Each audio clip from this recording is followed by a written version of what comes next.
হরে কৃষ্ণ কৃষ্ণ কৃষ্ণ হরে হরে। তো ভক্তবৃন্দগণ, আজকের ভিডিওটি রয়েছে 2026 সালের 16 জুলাই বৃহস্পতিবার পালিত হয়েছিল সোজা রথযাত্রা, যেটি আষাঢ় মাসের শুক্লপক্ষের দ্বিতীয়া তিথিতে এই রথযাত্রার ব্রতটি পালিত হয়ে থাকে।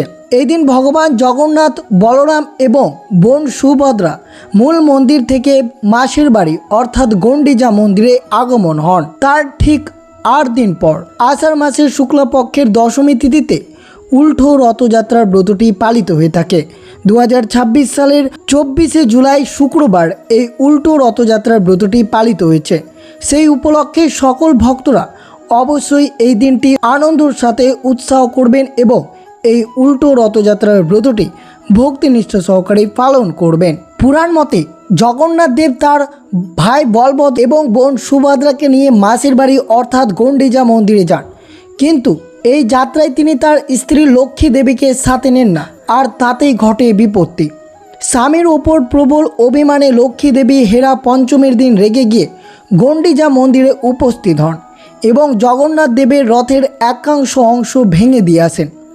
স্ত্রীর এই প্রবল অভিমান ভাঙতে এবং তাকে শান্ত করতে প্রভু জগন্নাথ 9 দিনের মাথায় তড়িঘড়ি করে শ্রীমন্দিরে ফিরে আসার সিদ্ধান্ত নেয়। আর এই ফিরে আসার যাত্রাই হলো আমাদের পরিচিত উল্টো রথযাত্রা। কিন্তু বিশেষ করে মনে রাখবেন, এই সোজা রথযাত্রার মতোই উল্টো রথযাত্রা ব্রতটি পালিত হয়েছে। কিন্তু বিশেষ করে সোজা রথযাত্রার দিন ভগবান জগন্নাথ দেব তার মূল মন্দির থেকে মাসির বাড়ি অর্থাৎ গন্ডিজা মন্দিরে আগমন হন। ঠিক 8 দিন পর তিনি গন্ডিজা মন্দির থেকে মূল মন্দিরে প্রত্যাবর্তন করাকে উল্টো রথযাত্রা বলে। কিন্তু বিশেষ করে মনে রাখবেন, এই উল্টো রথযাত্রার দিন পরিবারে সুখ সমৃদ্ধি ভরে রাখতে চাইলে বিশেষ করে এই কাজগুলো অবশ্যই করবেন। কিন্তু বিশেষ করে মনে রাখবেন, রথযাত্রার দিন যে গাছের শিকড়গুলো আপনারা ধারণ করেছিলেন বা যে কেউ ধারণ করতে পারেননি, তাদের জন্য আরেকটি সুবর্ণ সুযোগ রয়েছে। অর্থাৎ উল্টো রথযাত্রার দিন যদি এই ক্রিয়াকলাপটি যদি করতে পারেন, অর্থাৎ যদি এই 5টি গাছের শিকড়ের মধ্যে একটি গাছের শিকড় হাতে ধারণ করতে পারেন, তা অত্যন্ত শুভ হতে পারে। আপনাদের মনে কি একবারও প্রশ্ন জাগেনি, বছরে তো 365 দিন আছে, তাহলে কেন ঠিক উল্টো রথযাত্রার দিন এই শিকড়গুলো ধারণ করার কথা বলা হচ্ছে? এর পিছনে লুকিয়ে রয়েছে জ্যোতিষশাস্ত্র এবং তন্ত্রের এক বিশাল বড় এবং চমকপ্রদ রহস্য। উল্টো রথযাত্রার দিন এই শিকড় ধারণ করলে কী এমন ঘটনা ঘটে, তা অবশ্যই আপনাদের সাথে বিস্তারিতভাবে আলোচনা করা হবে। তার আগে অবশ্যই ভিডিওটি আপনারা শুরু থেকে শেষ পর্যন্ত ভক্তি সহকারে শ্রবণ করবেন। আর চ্যানেলে নতুন হয়ে থাকলে দয়া করে চ্যানেলটিকে সাবস্ক্রাইব করবেন, লাইক করবেন, কমেন্টে ভক্তি ভালোবাসা শ্রদ্ধা দিয়ে জয় জগন্নাথ দেবের জয় লিখে দিতে ভুলবেন না এই শুভ দিনটিতে। অবশ্যই ভিডিওটি আপনারা শুরু থেকে শেষ পর্যন্ত ভক্তি সহকারে শ্রবণ করুন। 2026 সালের 16 জুলাই ঠিক সোজা রথযাত্রার ব্রতটি পালিত হয়েছিল। ঠিক আষাঢ় মাসের শুক্লপক্ষের দশমী তিথি অর্থাৎ 9 দিন পর এই উল্টো রথযাত্রার ব্রতটি পালিত হয়। 2026 সালের 24শে জুলাই শুক্রবার এই শুভ দিনে এই ব্রতটি পালিত হয়েছে। কিন্তু অবশ্যই বিশেষ করে মনে রাখবেন, এই উল্টো রথযাত্রার দিন কেন এই শিকড়গুলো পরিধান করা অত্যন্ত শুভ হতে পারে। প্রথম কারণটি হলো সিদ্ধি তিথি। জ্যোতিষ ও তন্ত্রশাস্ত্র অনুযায়ী উল্টো রথের দিন কোনো সাধারণ দিন নয়, এটি একটি অত্যন্ত শুভ এবং শক্তিশালী মহাযোগ। এই বিশেষ তিথিতে মহাবিশ্বের গ্রহ নক্ষত্রের অবস্থান এমন থাকে যে প্রকৃতির সমস্ত ইতিবাচক শক্তি চরম পর্যায়ে পৌঁছে যায়। সাধারণ দিনে একটি গাছের শিকড় ধারণ করলে যে ফল পেতে আপনার মাসের পর মাস সময় লাগতো, উল্টো রথের এই সিদ্ধি তিথিতে তা ধারণ করলে শিকড়টি 100 গুণ বেশি শক্তিশালী হয়ে ওঠে এবং খুব দ্রুত কাজ করা শুরু করে। তাই এই দিনটি অত্যন্ত শুভ।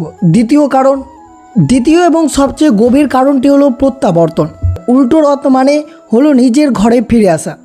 ভগবান জগন্নাথ এই দিন মাতা লক্ষ্মীর অভিমান ভাঙাতে শ্রীমন্দির ফিরে আসেন। ঠিক একইভাবে উল্টো রথের পবিত্র মুহূর্ত আপনি যখন সঠিক নিয়মে এই শিকড়গুলো ধারণ করবেন, তখন আপনার জীবন থেকে হারিয়ে যাওয়া ভাগ্য, আটকে থাকা টাকা বা সংসারে হারিয়ে যাওয়া শান্তি সব কিছু আবার আপনার জীবনে ফিরে আসতে বাধ্য হবে। পরমেশ্বরের ঘরে ফেরার এই শুভ শক্তি আপনার ভাগ্যকে আপনার কাছে ফিরিয়ে আনবে। তাই এই বিশেষ দিনটি আপনাদের জন্য অত্যন্ত শুভ। বুঝতেই পারছেন, উল্টো রথের দিনটি আপনার ভাগ্য বদলানোর এক সুবর্ণ সুযোগ। এই পবিত্র দিনটাকে হাতছাড়া করবেন না। আপনার সমস্যার কথা চিন্তা করে সঠিক শিকড়টি ধারণ করুন আর প্রভুর কৃপায় নিজের জীবনের পরিবর্তন নিজেই চোখে দেখুন। তা অবশ্যই ভিডিওটি অবশ্যই মনোযোগভাবে শ্রবণ করবেন, কারণ ভিডিওটিতে অবশ্যই সঠিকভাবে সব কিছু বিস্তারিতভাবে আলোচনা করা হবে, তাই ভক্তি সহকারে শ্রবণ করুন।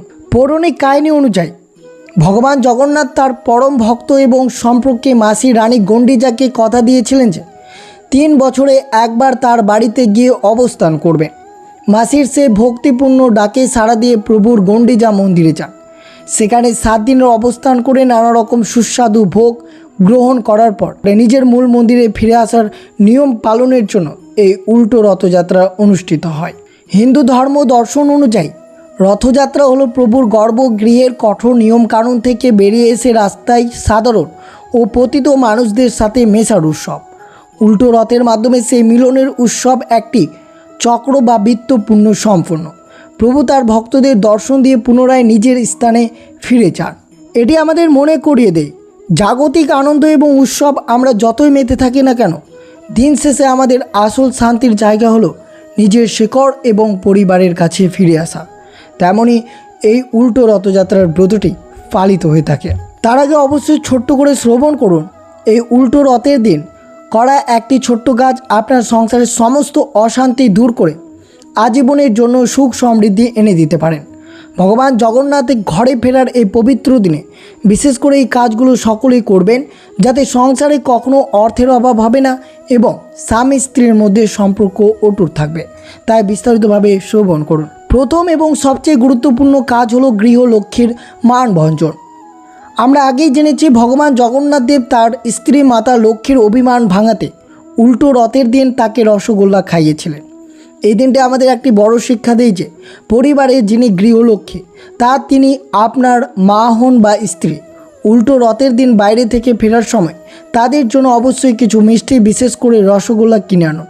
বলা হয় এই দিনে গৃহলক্ষ্মীর মুখে হাসি থাকলে তবেই তাকে মিষ্টি মুখ করালে স্বয়ং মা লক্ষ্মী সেই সংসারে চিরস্থায়ীভাবে বিরাজ করে। স্বামী স্ত্রীর মধ্যে কোনো মনোমালিন্য থাকলে এই একটি দিন তা ভুলে গিয়ে একে অপরকে সম্মান করুন।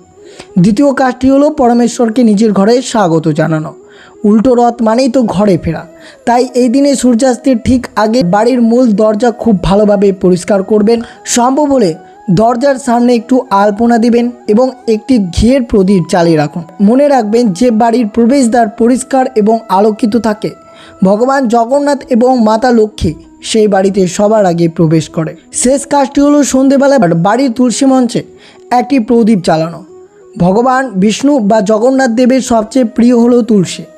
উল্টো রথের সন্ধ্যায় তুলসী তলায় প্রদীপ জ্বালিয়ে নিজের এবং পরিবারের সবার সুস্বাস্থ্যের জন্য প্রার্থনা করুন।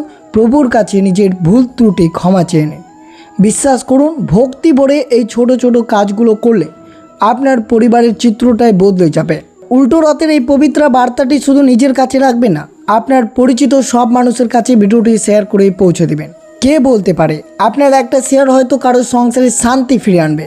এবার চলুন সে বিশেষ সর্বশ্রেষ্ঠ টপিকটিতে, অর্থাৎ এই উল্টো রথযাত্রার দিন কোন কোন গাছের শিকড় হাতে ধারণ করলে আপনার ভাগ্য ফেরাবে। হাজার হাজার টাকা খরচ করে দামি রত্ন বা পাথর তো অনেকেই পড়েন, কিন্তু ভাগ্য কি সত্যি বদলায়?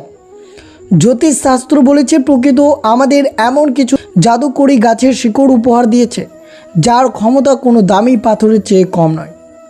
আজ আপনাদের এমন 4টি দৈব ক্ষমতা সম্পন্ন গাছের শিকড়ের কথা বলবো, যা সঠিক নিয়মে এই শুভ দিন অর্থাৎ উল্টো রথযাত্রার দিন ধারণ করতে পারলে আপনার দুর্ভাগ্য সৌভাগ্যতে বদলে যাবে। জানতে ভিডিওটি 1 সেকেন্ডও স্কিপ না করে শেষ পর্যন্ত দেখতে থাকুন। প্রথমে আসি শ্বেত আকন্দ বা সাদা আকন্দের শিকড়ের কথা। যারা দীর্ঘদিন ধরে আর্থিক কষ্টে ভুগছেন, ব্যবসায় বারবার লোকসান হচ্ছেন বা পরিশ্রম করেও সফলতা পাচ্ছেন না, তাদের জন্য এটি আশীর্বাদ। বিশেষ করে মনে রাখবেন, এই উল্টো রথযাত্রার দিন সকালে স্নান করে শুদ্ধ বস্ত্র পরিধান করে এই শিকড় তুলে লাল সুতোয় ডান হাতে বা গলায় ধারণ করুন। এটি ধারণ করলে জন্মছকে রবি গ্রহ শক্তিশালী হয়, আপনার আটকে থাকা টাকা ফেরত আসবে, কর্মক্ষেত্রে আপনার মান সম্মান প্রতিপত্তি জাদুর মতো বেড়ে যাবে। কিন্তু কয়েকটি নিয়ম রয়েছে এই গাছের শিকড় ধারণ করার বেশ কয়েকটি নিয়ম। যদি এই নিয়মগুলো না জানেন তাহলে অবশ্যই আপনাদের শ্রবণ করানো হবে। প্রথমে অবশ্যই জানবেন কোন কোন গাছের শিকড় ধারণ করতে হবে, তা কিভাবে ধারণ করবেন তা অবশ্যই পরবর্তী টপিকে আলোচনা করা হবে। এর আগে অবশ্যই জানুন কোন কোন শিকড় হাতে ধারণ করা উচিত। দ্বিতীয়টি হলো লজ্জাপতি গাছের শিকড়। অনেকের পরিবারে দেখা যায় স্বামী স্ত্রীর মধ্যে সারাক্ষণ অশান্তি লেগে আছে, অথবা পরিবারের কেউ রেগে গেলে খুব খারাপ ভাষা বা কটু কথা ব্যবহার করেন। এই অশান্তি দূর করতে লজ্জাপতির শিকড় মহৌষধের মতো কাজ করে। তাই বিশেষ করে এই শুভ দিনে শিকড় তুলে ধারণ করলে মানুষের রাগ ও জেদ নিয়ন্ত্রণে আছে, কথাবার্তায় মাধুর্য ফিরে এবং সংসারে স্বামী স্ত্রীর মধ্যে ভালোবাসার আগের মতো অটুট হয়। সংসারে নেতিবাচক শক্তি দূর করতে এবং জুড়ি মেলা ফার হয়। তৃতীয় শক্তিশালী শিকড়টি হলো অনন্তমূল। বিশেষ করে অবশ্যই আপনারা যদি এই উল্টো রথযাত্রার দিন অনন্তমূল পরিধান করতে পারেন, তা সমস্ত পথ বাধা অতিক্রম করে আপনারা যে কোনো কর্মে সহজে সাফল্য লাভ করতে পারেন। যদি আপনার ভেতরে সাহস এবং আত্মবিশ্বাস এই শিকড় ধারণ করার ফলে বহু গুণ বাড়িয়ে দেয়। এর ফলে আপনার সমস্ত শত্রু পরাস্ত হবে। জীবনে যে কোনো কঠিন পরিস্থিতি বা জটিলতা থেকে আপনি সহজে বেরিয়ে আসতে পারবেন। চতুর্থ নিয়মটি হলো এই অশ্বগন্ধার শিকড়। যাদের মন সবসময় চঞ্চল থাকে, কোনো কাজেই মনোযোগ বসে না এবং ভাগ্যের একদমই স্বাদ পান না, তাদের জন্য এটি দারুণ কার্যকরী। বিশেষ করে এই শুভ দিনে হলুদ সুতায় এই শিকড় ধারণ করলে জন্মছকে বৃহস্পতি তুঙ্গে থাকে। এটি আপনার মানসিক শান্তি ফিরিয়ে আনবে, পড়াশোনা বা কাজে মনোযোগ বাড়বে এবং ভাগ্যের বন্ধ দরজা নিমেষেই খুলে যাবে। তাই বিশেষ করে আপনারা প্রকৃতির এই সামান্য শিকড়ের মধ্যে লুকিয়ে আছে অসীম ক্ষমতা। শুধু প্রয়োজনে আপনার সঠিক বিশ্বাস আর ভক্তির দরকার। তাই বিশেষ করে আপনারা অবশ্যই এই উল্টো রথযাত্রার দিন অবশ্যই এই শিকড়গুলো পরিধান করবেন। তা কিভাবে পরিধান করবেন তা অবশ্যই বিশেষ করে শ্রবণ করবেন। এই পয়েন্টটি আপনাদের জন্য অত্যন্ত গুরুত্বপূর্ণ, কারণ একটি ছোট্ট ভুলে আপনার সমস্ত কাজ বৃথা হয়ে যাবে। তা অবশ্যই মনোযোগভাবে শ্রবণ করুন। শিকড় তো সকলেই জোগাড় করবেন, কিন্তু জানেন কি ভুল নিয়মে ধারণ করলে এই শিকড় কোনো কাজেই লাগবে না। জ্যোতিষ ও তন্ত্র শাস্ত্র বলছে কোনো দৈব বস্তুর আসল ক্ষমতা লুকিয়ে থাকে সেটি ধারণ করার বিধির বা নিয়মের উপর। বিশেষ করে উল্টো রথযাত্রার মতো সিদ্ধি দিতে যদি সঠিক নিয়মে এই 5টি গাছের শিকড় আপনি ধারণ করতে পারেন, তবে আপনার ভাগ্য বদলাতে চলেছে। চলুন জেনে নিই কোন শিকড় কিভাবে এবং কোন রঙের সুতোয় ধারণ করবেন। প্রথমে রয়েছে সাধারণ শুদ্ধিকরণের প্রক্রিয়া। তবে মূল নিয়মে যাওয়ার আগে একটা কথা মনে রাখবেন, যে কোনো গাছের শিকড় তোলার আগের দিন সন্ধে গাছে একটু জল দিয়ে গাছটিকে নিমন্ত্রণ করে আসবেন। এই শিকড় বাড়িতে এনে প্রথমে গঙ্গা জল দিয়ে ধুয়ে শুদ্ধি করে নেবেন। তারপর আপনার ইষ্ট দেবতা বা ভগবান জগন্নাথের চরণে ছুঁয়ে সেটিতে ধূপ প্রদীপ দেখে প্রাণ প্রতিষ্ঠা করবেন। শ্বেত আকন্দের শিকড় ধারণের নিয়ম। প্রথমটি হলো আর্থিক উন্নতির জন্য শ্বেত আকন্দের শিকড়। গঙ্গা জলে শুদ্ধ করার পর এই শিকড়টি একটি লাল রঙের সুতোয় বাঁধবেন। পুরুষরা ডান হাতের বাজুতে বা মহিলারা বাম হাতের বাজুতে ধারণ করবেন। সম্ভব হলে ধারণ করার সময় মনে মনে সূর্য দেবতাকে স্মরণ করবেন। দেখবেন কর্মক্ষেত্রে আপনার সম্মান অর্থ কিভাবে বৃদ্ধি পায়। দ্বিতীয়টি লজ্জাপতির শিকড় ধারণের নিয়ম। স্বামী স্ত্রীর সম্পর্ক ভালো রাখতে লজ্জাপতির শিকড় অত্যন্ত শুভ। উল্টো রথের পবিত্র লগ্নে স্নান করে শুদ্ধ বস্ত্র পরে এই শিকড়টি কালো বা লাল সুতোয় বেঁধে গলায় বা হাতে ধারণ করতে পারেন। ধারণের সময় ভগবান জগন্নাথ বা মাতা লক্ষ্মীর নাম স্মরণ করে এটি ধারণ করবেন। এটি আপনার রাগ নিয়ন্ত্রণ করবে, সংসারে শান্তি ফিরবে। তৃতীয় হচ্ছে অনন্তমূল। লাল সুতো দিয়ে অনন্তমূল ধারণ করতে হয়। পুরুষরা ডান হাতে, মহিলারা বাম হাতে ধারণ করবেন। এটি ধারণের সময় আপনার ইষ্ট দেবতাকে স্মরণ করে নিজের ভেতরে সাহস ও শক্তির প্রার্থনা করবেন। যে কোনো বাধা খুব সহজেই কেটে যাবে। চতুর্থটি হলো মানসিক শান্তি ও ভাগ্য খুলতে অশ্বগন্ধা শিকড়। এটি সবসময় হলুদ রঙের সুতোই ধারণ করতে হয়। হলুদ রং বৃহস্পতি গ্রহের প্রতীক। এটি গলায় ধারণ করলে সবচেয়ে ভালো ফল পাওয়া যায়। পড়ার বয়সে ছেলে মেয়েদের গলায় এটি পরিয়ে দিলে পড়াশোনার মনোযোগ বহু গুণ বেড়ে যায়। আর পঞ্চম এবং সবচেয়ে বিশেষ শিকড়টি হচ্ছে শ্বেত অপরাজিতা বা সাদা অপরাজিতা শিকড়। আপনার জীবনের সব দিক থেকে ব্যর্থতার সম্মুখীন হন, তবে এই শিকড় সাদা বা নীল সুতোই গলায় ধারণ করুন। অপরাজিতা মানে যাকে পরাস্ত করা যায় না। উল্টো রথের দিন এই শিকড় ধারণ করলে আপনার জয় অবশ্যই নিশ্চিত। বন্ধুরা, শাস্ত্রে বলা আছে, বিশ্বাসে মিলায় বস্তু তর্কে বহুদূর। এই উল্টো রথের এই পবিত্র তিথিতে সম্পূর্ণ ভক্তি এবং বিশ্বাস নিয়ে এই নিয়মগুলো পালন করুন। জগন্নাথ দেবের কৃপায় আপনার জীবনের অন্ধকার কেটে গিয়ে নিশ্চয়ই আলোর দেখা মিলবে। তো অবশ্যই আপনারা শ্রবণ করলেন এই উল্টো রথযাত্রার দিন অবশ্যই কোন কোন গাছের শিকড় আপনারা হাতে ধারণ করলে আপনার ভাগ্যের চমৎকার হয়। আর বিশেষ করে অবশ্যই শ্রবণ করবেন স্কন্দ পুরাণ থেকে বর্ণিত এই উল্টো রথযাত্রার পৌরাণিক বা অজানা কাহিনী। রথযাত্রা আনন্দ তো আমরা সবাই মেতে উঠি, কিন্তু পৌরাণিক কাহিনী মতে এই রথযাত্রা স্বয়ং ভগবান জগন্নাথের জীবনে এক বিরাট পারিবারিক অশান্তি ডেকে এনেছিল। হ্যাঁ, ঠিকই শুনেছেন, ত্রিভুবনের অধিপতি হয়ে ভগবানকে পড়তে হয়েছিল এক চরম বিপাক।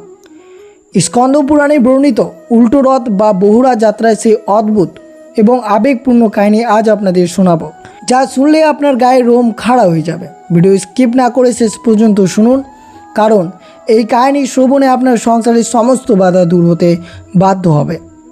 পৌরাণিক কাহিনী শুরু হয় রাজা ইন্দ্রদুম্ন এবং রানী গণ্ডিজাকে কেন্দ্র করে। রানী গণ্ডিজা ছিলেন জগন্নাথ দেবের পরম ভক্ত এবং সম্পর্কে তার মাসির পরম ভক্তিতে তুষ্ট হয়ে প্রভু কথা দিয়েছিলেন যে বছরে অত্যন্ত একবার তিনি ভাই বোনকে নিয়ে মাসির বাড়িতে অর্থাৎ গণ্ডিজা মন্দির গিয়ে থাকবেন। সেই কথা রাখতেই আষাঢ় মাসের শুক্লা দ্বিতীয়া তিথিতে প্রভু জগন্নাথ বলভদ্র এবং সুভদ্রাকে নিয়ে রথে চেপে রওনা হন। কিন্তু যাওয়ার সময় তিনি তার পরম আদরের স্ত্রী মাতা লক্ষ্মীকে সাথে নেন না। তিনি কথা দিয়ে যান যে সে খুব তাড়াতাড়ি ফিরে আসবেন। দিন গড়িয়ে যায়, কিন্তু প্রভুর দেখা নেই। শ্রীমন্দিরে একা বসে মাতা লক্ষ্মী স্বামীর চিন্তায় ব্যাকুল। পঞ্চম দিন, যাকে বলা হয় হেরা পঞ্চমী, দেবীর এই চিন্তা পরিণত হলো ভয়ঙ্কর অভিমান। আমাকে একা ফেলে তিনি কিভাবে মাসির বাড়িতে এত আনন্দে আছেন? এই ক্ষোভে দেবী স্বয়ং রাতের অন্ধকারে একটি পালকিতে চেপে গণ্ডিজা মন্দিরের উদ্দেশ্যে বেরিয়ে পড়েন। সেখানে পৌঁছে দেবী দেখেন জগন্নাথ দেবের বিশালকার রথ নন্দী ঘোষ সগর্বে দাঁড়িয়ে আছে। জমে থাকা সমস্ত অভিমান যেন ফেটে পড়ল। দেবীর নির্দেশ তার সেবকরা সেই রথের একাংশ ভেঙে চুরমার করে দেয়। এরপর স্বামী দর্শন না করে রাগে ফুঁসতে ফুঁসতে দেবী লক্ষ্মী চুপচাপ শ্রীমন্দিরে ফিরে আসেন। পরদিন সকালে রথের এই ভগ্ন দশা দেখে অন্তর্যামী প্রভু জগন্নাথ সব বুঝতে পারলেন। তিনি উপলব্ধি করেন স্ত্রীর অভিমানে চরম সীমায় পৌঁছেছে। এবার ঘরের ফেরার পালা। মাসির বাড়ির আদর যত্ন ছেড়ে তাকে ফিরতে হবে তার অর্ধাঙ্গিনীর কাছে। আর সেই স্ত্রী মানে ভাঙাতে হবে নবম দিনের তড়িগড়ি করে প্রভুর এই ফিরে আসার যাত্রা শুরু হয়। পুরাণের ভাষায় একে বলি আমরা বহুরা যাত্রা বা উল্টো রথ। কিন্তু আসল চমক তো অপেক্ষা করছিল শ্রীমন্দিরের দরজায়। উল্টো রথে চেপে প্রভু যখন ফিরে এলেন, দেখলেন মন্দিরের প্রধান দরজায় জয় বিজয় দ্বার ভেতর থেকে বন্ধ। মাতা লক্ষ্মী এতটাই রেগে আছেন যে তিনি প্রভুকে মন্দিরে ঢুকতেই দেবেন না। তখন শুরু হলো স্বামী স্ত্রীর এক অদ্ভুত মধুর ঝগড়া, যাকে পুরাণে নীলাদ্রি বিজে বলা হয়। ত্রিভুবনের অধিপতি হয়েও ভগবান জগন্নাথ দরজার বাইরে দাঁড়িয়ে সাধারণ স্বামীর মতো স্ত্রীর মান ভাঙানোর চেষ্টা করতে লাগলেন। অবশেষে তিনি মাতা লক্ষ্মীর হাতে তুলে দিলেন উড়িষ্যার বিখ্যাত একটি মিষ্টি রসগোল্লা। সেই মিষ্টি মুখে অবশেষে দেবীর অভিমান ভাঙল। মন্দিরের দরজা খুলল এবং প্রভু আবার তার রত্ন সিংহাসন বিরাজ করলেন। পুরাণে বলেছে উল্টো রথের দিন ভগবান এবং তার স্ত্রীর এই মধুর মান অভিমানের কাহিনী যিনি শ্রবণ করেন তার সংসারে স্বামী স্ত্রীর মধ্যে কখনো বিচ্ছেদ হয় না এবং মা লক্ষ্মীর কৃপায় সংসারে চিরস্থায়ী শান্তি আসে। বন্ধুরা, ভগবানের এই অপূর্ব লীলা যদি আজ আপনার হৃদয় ছুঁয়ে থাকে, তবে ভিডিওটিতে একটি লাইক করে অবশ্যই আপনারা কমেন্টে জয় জগন্নাথের জয় লিখে দিতে ভুলবেন না। আর অবশ্যই আপনারা শ্রবণ করলেন এই উল্টো রথযাত্রার দিন কোন কোন শিকড় হাতেই ধারণ করবে। তো এই ছিল ভিডিওটি ভালো লাগলে অবশ্যই চ্যানেলটিকে সাবস্ক্রাইব করবেন, লাইক করবেন, কমেন্টে ভক্তি ভালোবাসা শ্রদ্ধা দিয়ে জয় জগন্নাথের জয় লিখে দিতে ভুলবেন না। ভিডিওটি আপনার আত্মীয় ভক্ত বা বন্ধুদের সাথে অবশ্যই শেয়ার করুন। সুস্থ থাকবেন, সতর্ক থাকবেন। জয় শ্রীকৃষ্ণ। রাধে রাধে।